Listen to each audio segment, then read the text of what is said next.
What's up, guys? So today I'm doing the strut mounts on my '06 Chevy Impala. I believe this is for '06 up to 2013, I want to say.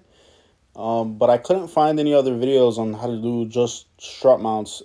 All the other videos I seen were, just replacing the whole thing. And my strut was still good. I was just getting noise when I'd make a turn. It was like a banging noise. I kind of like felt it in the floorboards too.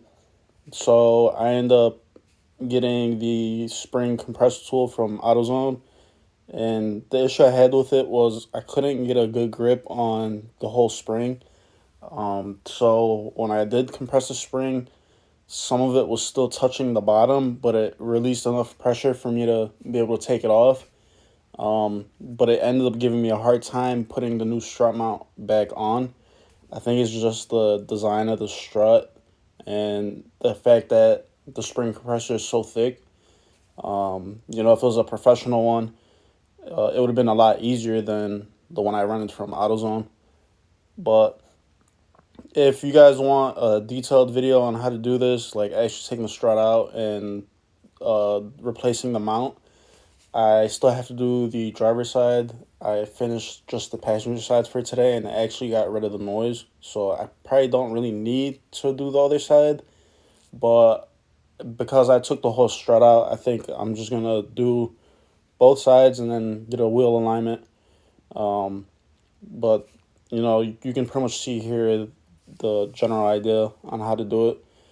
The top nut is a 22, I believe, and then the two bolts at the bottom of the strut to take it off the knuckle were a 21, and then the three bolts up top that hold the strut to the body of the car were 15 millimeter. So just two bolts at the bottom, the three at the top, and it comes out. And then compress the spring, take off the top nut, which is a 21 or a 22. I can't really remember. And then when you put the new strut mount in, there's two holes at the top of the mount. Those have to be facing towards the car. So when you take yours out, just match it up and you shouldn't run into any issues. It's not like a flat mount. It has a curve to it, so it has to go on a certain way. And just a quick tip when using the spring compressor, um, don't like stand next to it. Don't stand in front of it or behind it, just in case there's still pressure on it and it comes flying out. Because it's going to be a lot of pressure coming off the spring. But you can kind of see how my spring in this video, it's not straight, like it kind of folded. So that was the issue I had with putting it back together. I eventually got it though. I didn't have to compress it anymore. For two strut mounts from AutoZone, it was $50, and then to get just the full strut assembly, I was pretty much looking at like 140, 160 just for one. So obviously they weren't leaking, and I was able to just do the mounts, which is a lot cheaper. And like I said, you once you put these mounts in, it's better to get a wheel alignment because I'm pretty sure the struts, they're a camber adjustment on the Impala.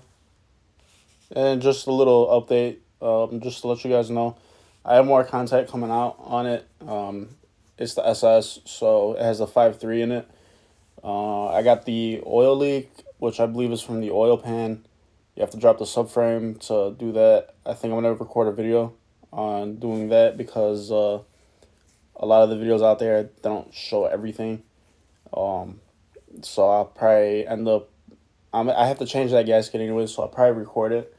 And then the BMW, I still have it. I'm actually looking for the 50 millimeter tool to take the rear differential out. Uh, I have a different one I'm putting in there, so it's gonna be LSD differential, and then I have to do the oil filter housing gasket. So I'm gonna record probably two videos on the BMW, and then the Impala. I'm not sure. I know for now I can do that gasket on the oil pan, but I don't know if I have anything else coming out on that yet.